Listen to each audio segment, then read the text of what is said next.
Garcin, adressez-vous à elle. Ne vous en allez pas. Est-ce que vous êtes un homme? Mais regardez-moi donc. Ne détournez pas les yeux, est-ce donc si pénible? J'ai des cheveux d'or. Et après tout, quelqu'un s'est tué pour moi.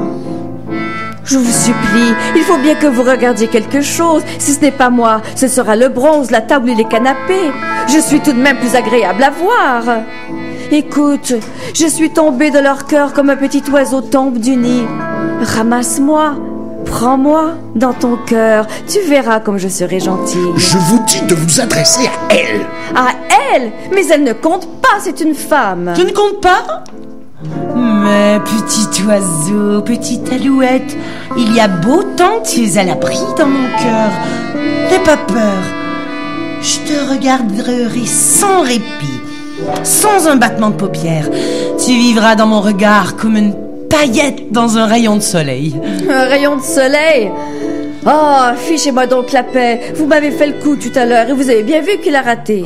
Estelle, mon eau vive, mon cristal. Votre cristal, c'est bouffon. Qui pensez-vous tromper? Allons, tout le monde sait que j'ai flanqué l'enfant par la fenêtre. Le cristal est en miettes sur la terre et je m'en moque. Je ne suis plus qu'une peau et ma peau n'est pas pour vous. Viens, tu seras ce que tu voudras. Eau vive, eau sale, tu te retrouveras au fond de mes yeux tel que tu te désires. Lâchez-moi! Vous n'avez pas Dieu. Mais qu'est-ce qu'il faut que je fasse pour que tu me lâches? Oh, tiens! Garcin, vous me le paierez. Alors, tu veux un homme? Un homme, non! Toi! Pas d'histoire. N'importe qui ferait l'affaire. Je me suis trouvé là. C'est moi. Bon. Je n'ai rien pour te plaire, tu sais. Je ne suis pas un petit niais et je ne danse pas le tango. Je te prendrai comme tu es. Je te changerai peut-être. J'en doute. Je serai distrait. J'ai d'autres affaires en tête. Quelles affaires? Ça ne t'intéresserait pas. Je m'assiérai sur ton canapé, j'attendrai que tu t'occupes de moi. Ah, chienne, à plat ventre, à plat ventre. Il n'est même pas beau. Ne l'écoute pas, elle n'a pas d'yeux, elle n'a pas d'oreille. Elle ne compte pas. Je te donnerai ce que je pourrai. Ce n'est pas beaucoup. Je ne t'aimerai pas, je te connais trop. Est-ce que tu me désires? Oui. C'est tout ce que je veux. Alors? Estelle, Garcin, vous perdez l'essence, mais je suis là, moi. Je vois bien, et après? Devant moi. Vous ne pouvez pas. Pourquoi? Je me déshabille bien devant ma femme de chambre. Laissez-la, laissez-la. Ne la touchez pas de vos sales mains d'homme. Ça va. Je ne suis pas un gentilhomme, mais je n'aurais pas peur de cogner sur une femme. Vous m'aviez promis, Garcin. Vous m'aviez promis. Je vous en supplie, vous m'aviez promis. C'est vous qui avez rompu le pacte. Faites ce que vous voudrez, vous êtes le plus fort. Mais rappelez-vous que je suis là et que je vous regarde. Je ne vous quitterai pas des yeux. Garcin, il faudra que vous l'embrassiez sous mon regard. Comme je vous hais tous les deux. Aimez-vous. Aimez-vous. Nous sommes en enfer et j'aurai mon tour. Donne-moi ta bouche. Oh, je t'ai dit de ne pas faire attention à elle. Il s'agit bien d'elle. Gomez est au journal. Ils ont fermé les fenêtres. C'est donc l'hiver. 6 mois. Il y a 6 mois qu'ils m'ont... Je t'ai prévenu qu'il m'arriverait d'être distrait. Ils grelottent. Ils ont gardé leur veston. C'est drôle qu'ils aient si froid là-bas. Et moi, j'ai si chaud. Cette fois-ci, c'est de moi qu'on parle. Ça va durer longtemps? Dis-moi au moins ce qu'il raconte. Rien. Il ne raconte rien. C'est un salaud, voilà tout. Un beau salaud. Bah. Revenons à nous. M'aimeras-tu? Qui sait? Auras-tu confiance en moi? Quelle drôle de question. Tu seras constamment sous mes yeux et ce n'est pas avec Inès que tu me tromperas. Évidemment. Je parlais d'une autre confiance. Va, dis ce que tu veux. Je ne suis pas là pour me défendre. Estelle, il faut me donner ta confiance. Que d'embarras! Mais tu as ma bouche, mes bras, mon corps entier, et tout pourrait être si simple. Ma confiance?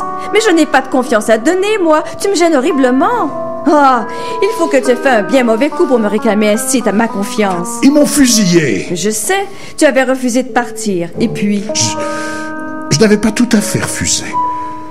Il parle bien, il blâme comme il faut, mais il ne dit pas ce qu'il faut dire. Allais-je entrer chez le général et lui dire « Mon général, je ne pars pas ?» Quelle sottise. Il m'aurait coffré. Je voulais témoigner, moi, témoigner. Je ne voulais pas qu'ils étouffent ma voix. J'ai pris le train. Ils m'ont pincé à la frontière. Où voulais-tu aller? À Mexico. Je comptais y ouvrir un journal pacifiste. Eh bien, dis quelque chose. Que veux-tu que je te dise? Tu as bien fait puisque tu ne voulais pas te battre. Oh, mon chéri, je ne peux pas deviner ce qu'il faut te répondre. Mon trésor, il faut lui dire qu'il s'est enfui comme un lion. Car il s'est enfui, ton gros chéri. C'est ce qu'il taquine. Enfui, parti. Appelez-le comme vous voudrez. Il fallait bien que tu t'enfuis. Si tu étais resté, il t'aurait mis la main au collet. Bien sûr. Estelle, est-ce que je suis un lâche? Mais je n'en sais rien, mon amour. Je ne suis pas dans ta peau. C'est à toi de décider. Je ne décide pas. Enfin, tu dois bien te rappeler. Tu devais avoir des raisons pour agir comme tu l'as fait. Oui. Eh bien? Est-ce que ce sont les vraies raisons? Oh, comme tu es compliqué. Je voulais témoigner, j'avais longuement réfléchi. Est-ce que ce sont les vraies raisons? Ah, voilà la question. Est-ce que ce sont les vraies raisons? Tu raisonnais. Tu ne voulais pas t'engager à la légère, mais la peur, la haine et toutes ces saletés qu'on cache, ce sont aussi des raisons. Allons, cherche, interroge-toi. Tais-toi. Crois-tu que j'ai attendu tes conseils? Je marchais dans ma cellule la nuit et le jour, de la porte à la fenêtre, de la fenêtre à la porte. Je me suis épié, je me suis suivi à la trace. Il me semble que j'ai passé une vie entière à m'interroger. Et puis quoi? L'acte était là. J'ai pris le train. Voilà ce qui est sûr. Mais pourquoi? Pourquoi? À la fin, j'ai pensé, c'est ma mort qui décidera. Si je meurs proprement, j'aurai prouvé que je ne suis pas un lâche. Et comment es-tu mort, garçon? Mal. Oh, c'était une simple défaillance corporelle. Je n'en ai pas honte. Seulement, tout est resté en suspens pour toujours. Viens là, toi. Regarde-moi. J'ai besoin que quelqu'un me regarde pendant qu'il parle de moi sur terre. J'aime les yeux verts. Les yeux verts? Vous voyez ça? Et toi, Estelle, aimes-tu les lâches? Si tu savais comme ça m'est égal, lâche ou non, pourvu qu'il embrasse bien. Ils doglinent la tête en tirant sur leur cigare. Ils s'ennuient. Ils pensent « Garcin est un lâche ». Mollement, faiblement, histoire de penser tout de même à quelque chose. Garcin est lâche. Voilà ce qu'ils ont décidé, eux, mes copains. Dans 6 mois, ils diront « Lâche comme Garcin ». Vous avez de la chance, tous les deux. Personne ne pense plus à vous sur Terre. Moi, j'ai la vie plus dure. Et votre femme, garçon? Eh bien quoi, ma femme? Elle est morte. Morte? J'ai dû oublier de vous le dire. Elle est morte tout à l'heure, il y a 2 mois environ. De chagrin? Naturellement, de chagrin. De quoi voulez-vous qu'elle soit morte? Allons, tout va bien. La guerre est finie, ma femme est morte, et je suis entré dans l'histoire. Mon chéri, regarde-moi, mon chéri. Touche-moi. Touche-moi. Mets ta main sur ma gorge. Laisse ta main. Laisse-la. Ne bouge pas. Ils vont mourir un à un. Qu'importe ce qu'ils pensent. Oublie-les. Il n'y a plus que moi. Ils ne m'oublient pas, eux. Ils mourront, mais d'autres viendront, qui prendront la consigne. Je leur ai laissé ma vie entre les mains. Ah, tu penses trop. Que faire d'autre? Autrefois, j'agissais. Ah, revenir un seul jour au milieu d'eux, quel démenti. Mais je suis hors jeu. Ils font le bilan, sans s'occuper de moi. Et ils ont raison, puisque je suis mort. Fait comme un rat. Je suis tombé dans le domaine public. Garçon. Tu es là? Eh bien, écoute. Tu vas me rendre un service. Non, ne recule pas. Je sais, cela te semble drôle qu'on puisse te demander du secours. Tu n'as pas l'habitude, mais si tu voulais, si tu faisais un effort, nous pourrions peut-être nous aimer pour de bon. Vois, ils sont 1000 à répéter que je suis un lâche. Mais qu'est-ce que c'est 1000? S'il y avait une âme, une seule, pour affirmer de toutes ses forces que je n'ai pas fui, que je ne peux pas avoir fui, que j'ai du courage, que je suis propre, que je suis sûr que je serais sauvé. Veux-tu croire en moi? Tu me serais plus cher que moi-même. Idiot. Cher idiot, penses-tu que je pourrais aimer un lâche? Mais tu disais... Je me moquais de toi.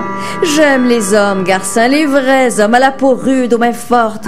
Tu n'as pas le menton de l'âge, tu n'as pas la bouche de l'âge, tu n'as pas la voix de l'âge. Tes cheveux ne sont pas ceux de l'âge. Et c'est pour ta bouche, pour ta voix, pour tes cheveux que je t'aime. C'est vrai? C'est bien vrai? Veux-tu que je te le jure? Alors je les défie tous, ceux de là-bas et ceux d'ici. Estelle, nous sortirons de l'enfer. Qu'est-ce qu'il y a? Mais elle ne croit pas un mot de ce qu'elle raconte. Comment peux-tu être si naïf? Estelle, suis-je un lâche? Si tu savais ce qu'elle s'en moque. Inès, ne l'écoute pas. Si tu veux ma confiance, il faut commencer par me donner la tienne. Mais oui, fais-lui donc confiance. Elle a besoin d'un homme, tu peux le croire, d'un bras d'homme autour de sa taille, d'une odeur d'homme, d'un désir d'homme, d'un des yeux d'homme. Pour le reste, elle te dirait que tu es Dieu le Père, si cela pouvait te faire plaisir. Estelle, est-ce que c'est vrai? Réponds, est-ce que c'est vrai?